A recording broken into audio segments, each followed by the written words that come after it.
Nelson, estás aquí porque tienes muchísima información sobre el actual estado de guerra entre Israel y Hamás y pues nos gustaría que nos amplíes un poquito más el tema, qué ha pasado desde la última vez que viniste y estuvimos conversando al respecto.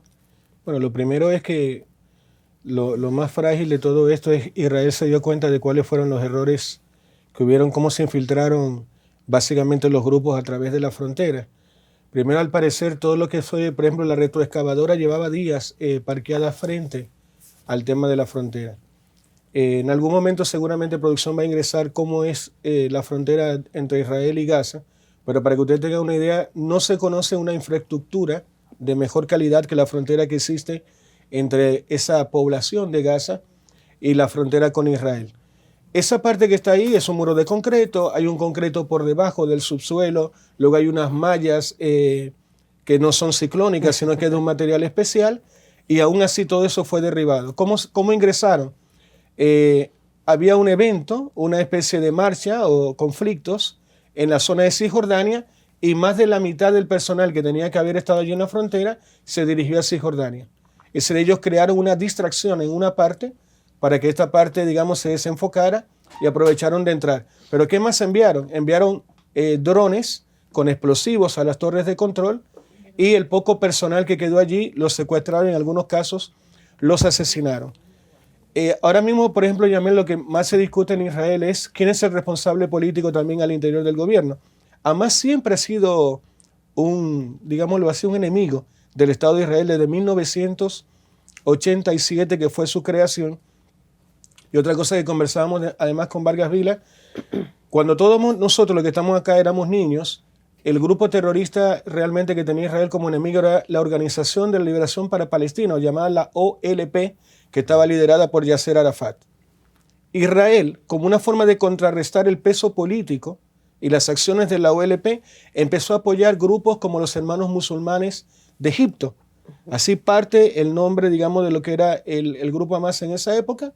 Ellos empiezan muy suave, con unas fundaciones que incluso eran financiadas por el gobierno de Israel. Esto es así. Y entonces el gobierno de Israel piensa de alguna manera que ayudando a cualquier alternativa que no sea la OLP, ellos van a debilitar la OLP y lograban con eso dos objetivos. Uno, que la OLP no siguiera gobernando en la Franja de Gaza y tener otro interlocutor en el cual ellos pudieran de alguna manera conversar. Y lo que sucedió fue que ya en el año 2007 pierde al-Fatah, que es digamos la OLP, ya el partido político, y y Hamás gana las elecciones al-Fatah. Porque Hamás, para mucha gente cree que solamente es un grupo terrorista, también es un movimiento político. Y además ellos parten como una especie de movimiento civil contra, obviamente, la opresión, contra la invasión judía. Y hay un tema también que hay que decirlo. Todos lamentamos muchísimo lo que le pasó al pueblo de Israel y mis oraciones están con el pueblo de Israel. Pero creo que en este programa siempre hemos hablado del tema humano, lo tratamos mucho. Si tú me oprimes a mí, es muy difícil que yo tenga sentimientos muy positivos hacia ti. Si eso tarda años, esa opresión, lo más probable es que yo reaccione en forma no muy convencional frente a ese problema. Dos preguntas, Nelson. Primero, hablamos de que decías que el grupo Hamás también es un grupo político, pero ellos no representan a todos los palestinos. Pero también ellos tienen su propia determinación. Ellos dicen, yo voy a hacer esto y esto, independientemente de lo que quiera el gobierno, digamos, que de Palestina, ellos toman sus propias acciones, ¿correcto? Correcto. Lo que tú acabas de comentar es tal como lo acabas de mencionar. Es un partido político y al mismo tiempo es un grupo terrorista. Tú dirás, bueno, ¿y cómo, Nelson, se puede dar esa unión de esas dos cosas? Por algo súper extraño.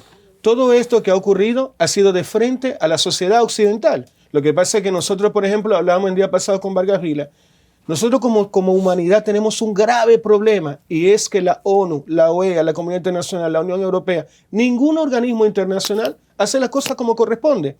Porque si Palestina siente que está viviendo una especie de apartheid, como vivieron los negros en Sudáfrica, lo que correspondía en algún momento a la comunidad internacional es decir, señores, yo creo que es el momento de que nosotros veamos qué es lo que dice esta gente y ayudemos a que todo esto no termine de mal manera. Claro. Entonces, no esperar que haya un conflicto para sentarme con Benjamín Netanyahu, sino decir, palestinos, Cuéntenme, mandar inspectores, no pidiendo permiso a Israel, sino avisando, mira, nosotros de forma esporádica enviaremos inspectores de la ONU o de la Unión Europea a ver en qué condiciones viven los palestinos. Emitimos un reporte, hacemos nuestras recomendaciones y ustedes tendrán que adoptar esas medidas. Claro. Lo que no podemos hacer, wow, mira lo que pasó ahora. Lo que pasó ahora es terrible. Pero yo te pongo un ejemplo. Una de las cosas que dicen los palestinos que originó este conflicto era que había un día que era santo, habían unos palestinos dentro del templo y de repente llega la policía de Israel y los saca a través de una paliza. Entonces, esa es la manera en que Israel entiende que debe de alguna manera resolver los problemas, con opresión, con violencia, y la violencia, lo hemos conversado en este programa, lo único que trae es violencia. Netanyahu dijo que este es solo el principio, hace unos días. ¿Qué significaría para, por ejemplo, para Gaza, para esos 2 millones y pico de habitantes que hay ahí, una incursión por tierra, por ejemplo, a nivel humanitario? La cosa hay que decirla por su nombre. Gaza es una cárcel gigante donde viven 2.200.000 almas. Esa es la realidad. Y el grupo Hamas es un grupo terrorista de asesinos.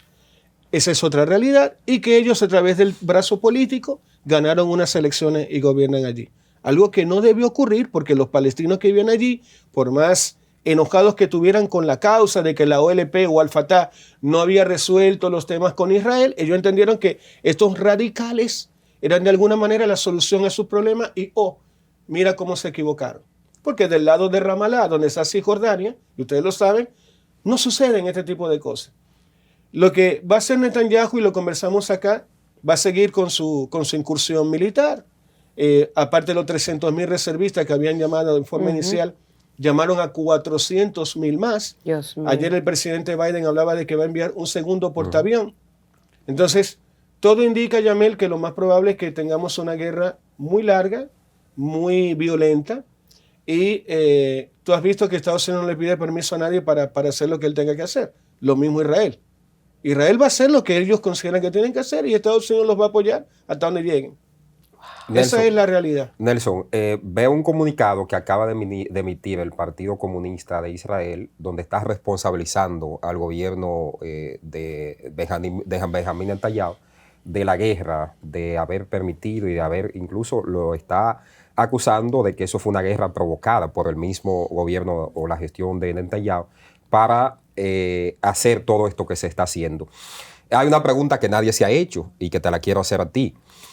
Ante la vulneración, este ataque, ante lo que se produjo con la entrada, el ingreso, la burla a los servicios de inteligencia o a la valla inteligente, como ellos la han denominado, no la valla inteligente de aquí, de Dominicana con Haití, pero la valla inteligente entre Israel y Palestina por la franja de Gaza.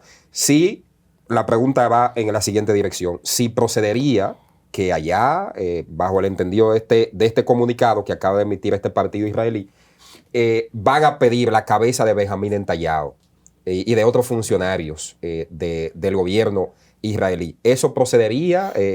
¿Cómo le complica esto el juego político, el juego institucional y gubernamental a la gestión del primer ministro israelí?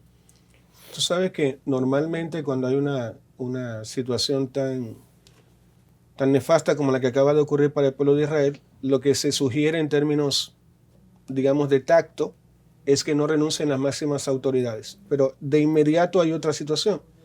Políticamente, Benjamín Netanyahu y el ministro de Defensa son culpables de lo que sucedió.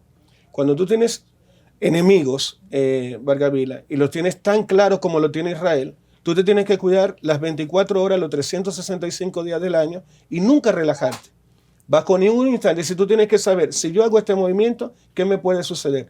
Y realmente, si tú me preguntas a mí, Netanyahu debió haber renunciado en el mismo momento en que eso ocurrió, pero no lo puede hacer. Ya no lo puede hacer. Yo no lo puedo hacer. Y fíjate, además, ¿qué sucede? El líder de la oposición, por ejemplo, ahora, hizo una coalición con Benjamín Netanyahu para gobernar los dos juntos. De alguna manera, para que él no tenga que estar pidiendo permiso al Congreso a cada rato, o al Parlamento, o al Likud, a cada rato, sino que dijo, mira, vamos a hacer gobierno juntos y así las decisiones las tomamos rápido. Pero políticamente Netanyahu debería renunciar. Fue su error no haber tomado todas las medidas de rigor para que no sucediera lo que pasó. Otra pregunta de mi parte. El pronunciamiento de la República Dominicana respaldando a Israel, y dado que nosotros tenemos prácticamente al grupo Hamas, no lo hemos echado de enemigo, y otros países que quizás se han pronunciado a favor de Israel en América Latina, ¿cómo esto puede repercutir? ¿Cómo puede impactar si nosotros nos vemos amenazados a raíz de esta posición que hemos tomado como país de defender a una parte de la facción que está en guerra? Bueno, en eso hay que ser bien inteligente. Todos los países que son aliados de Estados Unidos cuando hay un problema de guerra son objetivos de los terroristas. Ha pasado con los ingleses cuando la guerra, acuérdate, en Inglaterra vivió muchísimos atentados por haber apoyado a Estados Unidos en la guerra contra Irak o la guerra contra la Yihad Islámica o contra el ISIS. Lo más probable es que en algún momento ellos digan, bueno, partamos por los puntos más débiles de los aliados. Y nosotros tenemos una frontera que es un chiste. A mí me llama mucho la atención que nosotros, hablo de nosotros, la gente más joven de República Dominicana, la sociedad civil. Cuando yo le digo a mi madre, mami, le echaste demasiada sal al arroz. Mi mamá dice, disculpa, hija, la verdad que tal. Es decir, lo que yo no logro todavía descifrar es, si tú le dices al presidente, la frontera está mal hecha, yo espero que digan, señores, ¿saben que la frontera está mal hecha? Vamos a hacer esto y esto. Un rediseño de la frontera para hacerlo más seguro. Sin embargo, yo noto que la sociedad civil le da consejo, le manda mensajes al presidente, y es como si no nos escuchara. La frontera está mal hecha, llamen mañana a un gringo, me llamen a mí, llamen a quien sea. ¿Por qué está mal hecha? Porque cualquier cosa, el 5% de lo que hicieron el grupo Hamas no lo hacen en la frontera acá, y no es que entraría una brigada de terroristas, entrarían los 11 millones de haitianos que viven de aquel lado. Entonces, esa es la mirada que tiene que tener un Estado y decir, bueno, entonces, ¿cómo abordamos el tema de la seguridad? ¿Tenemos que mejorar nuestra inteligencia? La respuesta es un sí. ¿La frontera que tenemos es la correcta? La verdad es que no. Inmediatamente tomar medidas para eso. Claro, hemos hablado aquí constantemente del tema de esa frontera porosa o frontera invisible, casi yo diría, que tenemos aquí en República Dominicana. Nelson, agradecemos tu presencia, te invitamos a que vuelvas, tú eres que nos vas a mantener al tanto de lo que está pasando entre Israel y Hamas, así que te esperamos pronto por aquí. Muchas gracias. Vamos brevemente a una pausa, así que quédese con nosotros que ya regresamos.